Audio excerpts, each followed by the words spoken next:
Friends, എല്ലാ കൂട്ടുകാർക്കും നമ്മുടെ നാളത്തെ പ്രൊമോ റിവ്യൂയിലേക്ക് സ്വാഗതം കേട്ടോ. അങ്ങനെ സരിയാണെങ്കിൽ ആ ഹോസ്പിറ്റലിൽ ആരും കാണാതെ പുറത്തിറങ്ങി ഓടിപ്പോയിരിക്കുകയാണ്. മനോഹർ കിടക്കുന്ന ഹോസ്പിറ്റലിലേക്ക് പോയിട്ട് അന്വേഷിക്കുന്നുണ്ട്. മനോഹർ എന്ന് പറഞ്ഞ ഒരാള് ഇവിടെ അഡ്മിറ്റ് അല്ലേ, അയാൾ എവിടെയാണ്, റൂം നമ്പർ എത്രയാന്ന് റിസപ്ഷനിൽ ചോദിക്കുമ്പോൾ അവരോട് ചെക്ക് ചെയ്തിട്ട് പറയുന്നുണ്ട്, മാഡം മനോഹർ എന്ന് പറഞ്ഞ പേഷ്യന്റ് ഡിസ്ചാർജ് ആയി പോയി എന്ന് പറയാണ്. അത് കേൾക്കുമ്പോൾ തന്നെ സരിയു ചോദിക്കുന്നുണ്ട്, നിങ്ങൾ കള്ളം പറയല്ലേ, നിങ്ങൾ എന്നോട് കള്ളം പറയല്ലേ എന്ന് ചോദിക്കുമ്പോൾ ഞങ്ങൾ എന്തിനാ മാഡത്തിനോട് കള്ളം പറയണത് എന്ന് ചോദിക്കുകയാണ്. അതിനുശേഷം സരിയു അവിടെ നിന്ന് പോകുന്നുണ്ട്. പക്ഷെ അവന്റെ ഫോട്ടോ എന്തെങ്കിലും ഉണ്ടെങ്കിൽ കാണിച്ചു കൊടുക്കായിരുന്നു.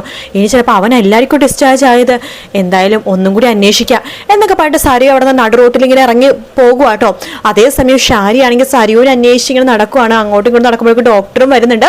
എന്താ ഇതുവരെ കണ്ടില്ലേ? ഇല്ല ഡോക്ടർ, ഇതുവരെ കണ്ടില്ല എന്ന് ഷാരി പറയുന്നുണ്ട്. ഷോ, ആ കുട്ടി ഇങ്ങനെ ചെയ്യുന്നു ഒരിക്കലും ഞാൻ വിചാരിച്ചില്ല. അതിന്റെ രോഗം മാറിക്കൊണ്ടിരിക്കുകയായിരുന്നു.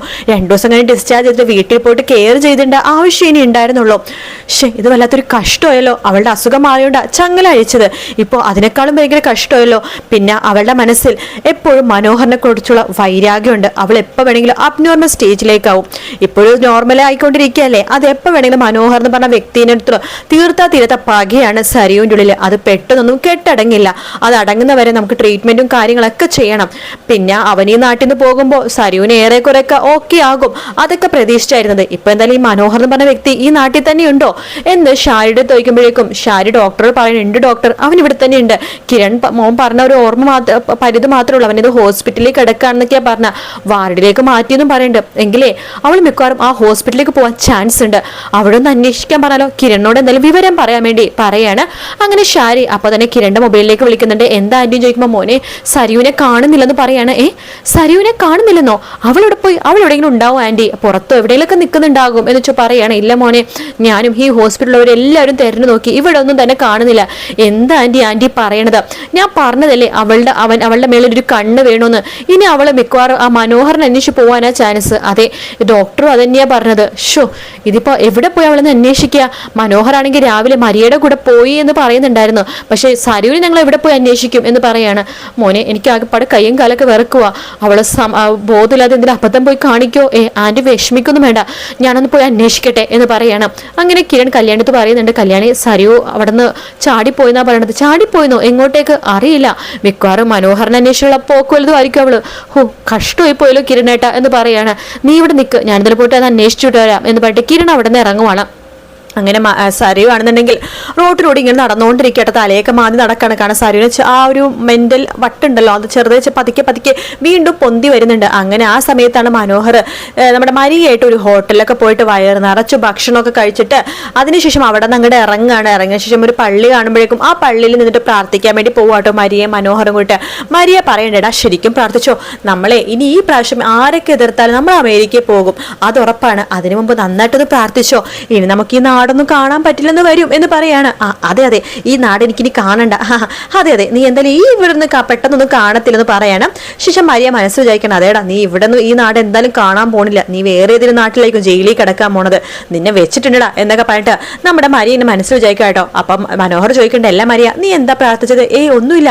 മനോഹർ എന്താ പ്രാർത്ഥിച്ചത്? അതോ നമ്മൾക്ക് ഇടയ്ക്ക് സുഖമായിട്ട് എത്രയും പെട്ടെന്ന് ജീവിക്കാൻ പറ്റണേന്ന്. ഞാനും അത് തന്നെയാണ് പ്രാർത്ഥിച്ചത് എന്ന് പറയണം. അങ്ങനെ ഒരു പള്ളിയിൽ നിന്ന് പ്രാർത്ഥിക്കുന്ന സമയത്ത് ആ ഭാഗത്ത് കൂടി തന്നെ സരിയു ഇങ്ങനെ വരുന്നുണ്ട് കേട്ടോ. സരിയു പെട്ടെന്നാണ് ഈ മരിയനെ മനോഹറിനെ ഒരുമിച്ച് കാണുന്നത്. അത് കാണുമ്പോൾ തന്നെ സരിയുവിനെ മനസ്സിലായി മനോഹർ ഇപ്പോഴും മരിയയുടെ കൂടെ ചുറ്റിക്കറം കാണുന്നു. ഹോ, ഇവളെ എങ്ങനെയെങ്കിലൊക്കെ ഇതിന് പിന്തിരിപ്പിക്കണം. പിന്നെ മനോഹറിനെ ഇങ്ങനെ ജീവനോട് വെച്ചിട്ട് കാര്യമില്ല, ഇവ മരിച്ചു പോകുമ്പോൾ തലക്കടിച്ചിട്ട് ഇവ മരിച്ചു ഇല്ലല്ലോ എന്നൊക്കെ വെച്ചിട്ട് മനോഹറിന്റെ അടുത്തേക്ക് സരിയു ഇങ്ങനെ പോവാണ്. ആ സമയത്ത് മരിയെ മനോഹർ കൂടി വണ്ടിയിലേക്ക് കയറാൻ പോവായിരിക്കും കേട്ടോ. അപ്പോഴാണ് എടാ എന്ന് പറഞ്ഞിട്ട് സരിയു വിളിക്കണത്. ആ വിളി കേൾക്കണതും നമ്മുടെ മനോഹർ ആകെ ഞെട്ടി പുറകിലേക്ക് നോക്കുമ്പോഴേക്കും സരിയുവിനെ കാണട്ടോ. മനോഹറിനെ അറിയാലോ, സരിയുക്ക് ഇപ്പൊ മുഴുവട്ടാണെന്ന്, പ്രാന്താശുപത്രിയിൽ ചാടി വന്ന് വീണതാണെന്ന് നമ്മുടെ മനോഹറിനെ മനസ്സിലായി. മനോഹർ മരിയെടുത്ത് പറഞ്ഞു, മരിയെ ഇവൾക്ക് വട്ടാണ്, മുഴുവട്ടാണ്, എന്തെങ്കിലുമൊക്കെ പിച്ചും പയ്യും പറയും, നീ ഒന്നും കാര്യത്തിലെടുക്കരുത് കേട്ടോ. ആണോ, ഇവൾക്ക് വട്ടാണോ? അതെ. അങ്ങനെ പറഞ്ഞുകൊണ്ടിരിക്കെ തന്നെ സരിയു വേഗം തന്നെ മനോഹറിന്റെ കഴുത്തിൽ കയറി പിടിക്കാണ്. ആർക്കാടാ വട്ട് ചോദിക്കുകയാണ്. നിനക്ക് തന്നെയാ വട്ട്, മാറെന്ന് പറയുമ്പോ, എടാ ചതിയാ, എടി മരിയെ നോക്കിക്കേ, ഇവനെ വിട്ടിട്ട് നീ പോയിക്കോ, ഇവൻ ചതിയൻ. ഒരുപാട് പെണ്ണുങ്ങളുടെ ജീവിതം തകർത്തിട്ടുണ്ട്, ഇവൻ ഒരുപാട് പെൺപിള്ളേരെ കല്യാണം കഴിച്ചിട്ടുണ്ട്, എന്നൊക്കെ പറയാണ്. ആ സമയത്ത് മരിയക്ക് മനസ്സിലായി സരിയു ആണ് ആയതാണെന്നൊക്കെ അറിയാട്ടോ.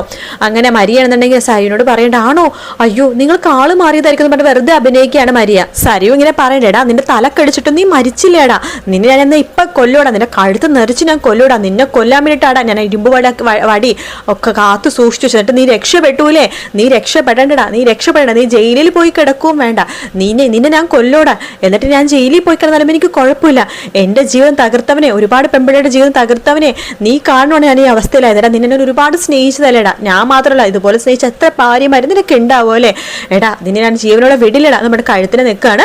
സരിയു മാക്സിമം കഴുത്തിനെ പിടിച്ച് നിൽക്കട്ടെ എന്ന് തന്നെ മരിയ വെച്ചിട്ട് ആദ്യമൊന്നും മരിയ പ്രതികരിക്കില്ല കേട്ടോ. പിന്നീടാണ് അയ്യോ വീട് വീട് എന്നൊക്കെ വെറുതെ ഇങ്ങനെ പറയുന്നുണ്ട്. ആ സമയത്ത് കറക്റ്റ് ആയിട്ട് തന്നെ മരിയ കിരണിന്റെ മെസ്സേജ് പതുക്കി ഇങ്ങനെ ഫോണിൽ ഇങ്ങനെ അയക്കുന്നുണ്ട് കേട്ടോ. ഇങ്ങനെ ഒരു പ്രശ്നം നടക്കുന്നുണ്ട്, കിരണെ പെട്ടെന്ന് വാന്ന് പറഞ്ഞ അയക്കാണ്. കിരൺ നോക്കുമ്പോഴേക്കും മരിയയുടെ മെസ്സേജ് ആട്ടോ. മരിയാണല്ലോ എന്ന് പറഞ്ഞിട്ട് കിരൺ നോക്കുമ്പോഴേക്കും കിരണ കാര്യം മനസ്സിലായി, അവരവിടെ പ്രശ്നം നടന്നുകൊണ്ടിരിക്കുകയാണ്. അപ്പൊ തന്നെ കിരൺ വേഗം തന്നെ മരിയ നിൽക്കുന്ന സ്ഥലത്തേക്ക് സ്പോട്ടിലേക്ക് പോകുന്നുണ്ട്. അവിടെ പോകുമ്പോഴേക്കും സരിയു ആൾക്കാർ ഇങ്ങനെ കൂടിയിരിക്കുകയാണ്. സരിയു ഇങ്ങനെ മനോഹറിനെ ഇങ്ങനെ കഴുത്തിനൊക്കെ കയറി പിടിക്കുകയാണ്. കിരൺ വന്നിട്ട് സരിയു എന്താ നീ കാണിക്കണത്, മാറ് കിരണെ, ഇവൻ ജീവനോട് ഇരിക്കേണ്ട, എനിക്കൊരു ഇരുമ്പോലൊക്കെ താ, ഞാനൊരു തല പൊട്ടിക്കട്ടെ എന്ന് പറയുമ്പോൾ ആൾക്കാരോട് പറയേണ്ടത് ദൈവത്തെ ഓർത്ത് നിങ്ങളൊക്കെ ഒന്ന് പിരിഞ്ഞു പോകും, ഇവർക്കൊന്നും സുഖമില്ലാത്തതാണ്, അതുകൊണ്ടാണ് ഒന്ന് പിരിഞ്ഞു പോകും എന്നിട്ട് ആൾക്കാരൊക്കെ പറഞ്ഞേക്കാണ്. സരിയു നീ വാ വണ്ടിയിൽ കയറ്, അവനെ ഞാൻ പോലീസുകാരെ കൊണ്ട് പിടിപ്പിച്ചോളാം, നീ വണ്ടി കയറ്, ഇവനെ പോലീസിനെ കൊണ്ട് പിടിപ്പിക്കാം സരിയു, നീ വണ്ടി കയറിട്ട് സരിയുവിനെ പിടിച്ചു വലിച്ച് വണ്ടിയിലേക്ക് കയറ്റിയാണ് കിരൺ. ശേഷം ഹോസ്പിറ്റലിലേക്ക് കൊണ്ടുപോകുന്നുണ്ട് കേട്ടോ. അപ്പം ഡോക്ടർ അപ്പൊ തന്നെ ഒരു ഷോക്ക് കൊടുക്കുന്നുണ്ട്. എന്താ കിരണേ, അവൾ ഏത് അവസ്ഥയിലായിരുന്നു ഒന്നും പറയുന്നുണ്ട് ഡോക്ടർ. മനോഹര നടു റോട്ടിൽ കഴുത്തിനെ കയറി പിടിച്ചോണ്ടിരിക്കുകയായിരുന്നു. അവന്റെ ഇപ്പത്തെ കാമുകിയും കൂടെ ഉണ്ടായിരുന്നു. അവൾക്ക് കാര്യങ്ങളൊക്കെ അറിയാം. അവള് കറക്റ്റ് ആയിട്ട് എന്നോട് പറഞ്ഞുകൊണ്ടാണ് ഞാൻ ആ സ്ഥലത്ത് ആ സമയത്ത് എത്തിയത്. അല്ലെങ്കിൽ നടു റോട്ടിൽ നിന്ന് അവനെ വേണമെങ്കിൽ കൊന്നാനേ അവള്. എന്റെ മോളുടെ പിന്നെ മാനസികതയിൽ തെറ്റിയോ ഡോക്ടർ എന്ന് പറയുമ്പോൾ ഡോക്ടർ പറയണ്ടേ, ഞാൻ പറഞ്ഞില്ലേ അവളെ നോർമൽ സ്റ്റേജിലേക്ക് വന്നുകൊണ്ടിരിക്കുകയായിരുന്നു. പക്ഷെ മനോഹർ എന്ന് പറഞ്ഞ വ്യക്തിയെടുത്തുള്ള പക അവൾക്ക് പെട്ടെന്നൊന്നും പോവത്തില്ല. അത് അവൾക്കെന്നല്ല ഏത് പെണ്ണിനായാലും അങ്ങനെ തന്നെയല്ലേ. വിശ്വസിച്ച് സ്നേഹിച്ച് കൂടെ നിർത്തിയ പുരുഷൻ തന്റെ കുഞ്ഞിന്റെ അച്ഛൻ ഒരു ഫ്രോഡാണെന്നൊക്കെ പറഞ്ഞാൽ എല്ലാ പെണ്ണിന്റെ മാനസികതയിൽ തെറ്റില്ലേ. ചില പെണ്ണുങ്ങൾ ആത്മഹത്യ ചെയ്യും. ധൈര്യമുള്ള പെണ്ണുങ്ങൾ അവൻ പോണെങ്കിൽ പോട്ടെ, ഇനി മുന്നോട്ടുള്ള ജീവിതം തനിക്ക് എങ്ങനെയൊക്കെ ജീവിക്കാന്ന് പറഞ്ഞ് ജീവിക്കും. പക്ഷെ സരിയുവിനെ പോലത്തെ ചില പെണ്ണുങ്ങളുണ്ട് ഒരുപാട് വാശിയും വൈരാഗമുള്ള പെണ്ണുങ്ങൾ, അവരുടെയാണ് സമനില തെറ്റിപ്പോണത്. അപ്പൊ അതുകൊണ്ടാണ് സരിയു ഇങ്ങനെയൊക്കെ പ്രതികരിച്ചത്. സാരിയില്ല, അവൾ ഓക്കെ ആവും, പക്ഷെ ഒരു കാര്യം ശ്രദ്ധിക്കണം, സരിയുടെ മേളിൽ എപ്പോഴും ഒരു കണ്ണ് വേണം എന്ന് പറഞ്ഞ ഡോക്ടർ അവിടെ നിന്ന് പോകുന്നുണ്ട്. കിരൺ പറയണ്ടേ, എന്താ ആന്റി, ആന്റിക്ക് ഞാൻ പറഞ്ഞതല്ലെന്ന് പറയുമ്പോൾ മോനെ ഞാൻ അപ്പുറത്തുനിന്ന് പോയ സമയത്ത് അവൾ പോയതാ, ആന്റിക്ക് ഒറ്റക്ക് നോക്കാൻ പറ്റില്ലെങ്കിൽ പറ, ഞാൻ അമ്മേനെ ആരെങ്കിലും ഇവിടെ വിളിച്ച് തിരുത്താം, അല്ലെങ്കിൽ കല്യാണിനെയോ അല്ലെങ്കിൽ കൂട്ടിനെ വേണമെങ്കിൽ ആരെങ്കിലൊക്കെ നിർത്താം, താരാന്റിനെ നിർത്തണോ, അയ്യോ വേണ്ട മോനെ എന്ന് പറയണം. എന്താ ഇപ്പോഴും താരാന്റെ അടുത്ത് ദേഷ്യമാണോ? ദേഷ്യമൊന്നും ഉണ്ടായിട്ടല്ല മോനറിയാലോ എന്റെ മോളായിട്ടാണ് ഞാൻ ഇവിടെ വളർത്തിയത്, പെട്ടെന്ന് ഒരു വിട്ടുകൊടുക്കൽ എനിക്ക് താങ്ങാൻ പറ്റില്ല, പ്രത്യേകിച്ച് ഈ അവസ്ഥയിൽ, എന്നാൽ സഹായത്തിന് വേറെ ആരെങ്കിലും നിർത്താം എന്ന് കിരൺ പറയുമ്പോൾ ഇപ്പം എന്തായാലും വേണ്ട മോനെ, ഇപ്പം തന്നെ എനിക്ക് മനസ്സിലായല്ലോ, ഇനി ഞാൻ എന്റെ മോളുടെ അടുത്തുനിന്ന് ഒരിക്കലും എവിടേക്ക് മാറിപ്പോകില്ല എന്ന് പറയണം. ശരി, അവളെ സൂക്ഷിക്കണം, അറിയാലോ അവളുടെ അവസ്ഥ, ഇപ്പൊ കണ്ടല്ലോ കറക്റ്റ് സമയത്ത് അവിടെ എത്തിയോണ്ട് അവളെ നമുക്ക് തിരിച്ചു കിട്ടി. അല്ലെങ്കിൽ അവൾ എവിടെയെങ്കിലൊക്കെ പോയിക്കഴിഞ്ഞാൽ ഒന്ന് ആലോചിച്ച് നോക്കിയേ, ഈ കാലത്ത് ഇങ്ങനത്തെ ഒരു പെൺകുട്ടി എവിടെയെങ്കിലൊക്കെ പോയിക്കഴിഞ്ഞാൽ മാനസികത തെറ്റുകൊണ്ട് എന്തെങ്കിലും സംഭവിച്ചാൽ നമുക്ക് പിന്നെ എന്ത് കരഞ്ഞിട്ടേ കാര്യമുള്ളൂ. ശരിയാ മോൻ പറഞ്ഞത്, ഇനി ഞാൻ നോക്കിക്കോളാം എന്നൊക്കെ ഷാരിയും പറയുന്നു കേട്ടോ. അങ്ങനെ നല്ല അടിപൊളി എപ്പിസോഡാണ് നമ്മൾ നാളെ കാണാൻ പോണത്. വീഡിയോ ഇഷ്ടപ്പെട്ടാൽ ലൈക്ക് ചെയ്യുക, സബ്സ്ക്രൈബ് ചെയ്യുക, കമന്റ് ചെയ്യുക. മറ്റൊരു വീഡിയോ കാണാം. Take care, bye bye.